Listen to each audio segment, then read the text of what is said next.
Се огласија штедачите на Евростандард банка, чии штедни влогови надминуваат 30.000 евра. Реагираат оти нема целосно да бидат обештетени туку само до оваа сума, а остатокот ќе го чекаат од стечајната маса. Бараат пред сите домашни и меѓународни институции да ги представува професионалец. Оти воспротивно ќе треба да се самоорганизираат и да преземаат мерки. Имено ние сме дел од 780 штедачи на Евростандард банка, кои за својата судбина, тоа е за обештетување на своите средства, ќе мора да се потпрат на правилноста и функционалноста на нашиот систем и стечајните постапки како такви. Се работи за сума од 25 милиони евра, велат тие. Инаку гласот на штедачите призна по вчерашното признание на првиот човек на СДСМ, дека уште лани знаел за состојбите во Евростандард банка. Дали ова фрла уште една дамка врз тврдењето дека банкротот е исцениран? Министерката за финансија веќе под лупа. Дали ги повлекла парите злоупотребувајќи својата позиција само некој месец пред пропаст на банката? Уште 2019 година сум информиран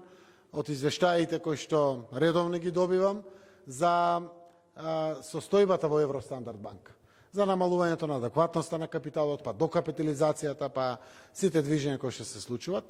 Секако, надлежноста е комплетно на Централната банка на Република Северна Македонија. Владата, ниту премиерот, ниту било кој ресор имат било каква надлежност во банкарскиот сектор. Дека министерката за финансија злоупотребила својата положба со повлекување на парите од банката, вели и поранешниот гувернер Петар Гошев. Тој во изјава за Алфа рече дека таа како дел од Комитетот за финансиска стабилност цело време знаела каква е состојбата во банката и тоа го искористила. Не постои можност да немала информации за состојбата, за ризиците од банката. Таа тоа го искористила и извлекла последните пари според изјавите некаде 2 месеци пред затворањето на банката.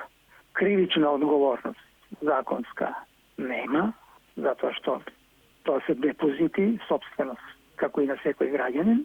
Немало забрана за прекин на исплата на депозитите, но во овој случај етичката одговорност е јасна. Употребена е позицијата за стекнување на привилегирана информација, искористена за себе, информација која што не ја знаеле, не можеле да ја знаат други.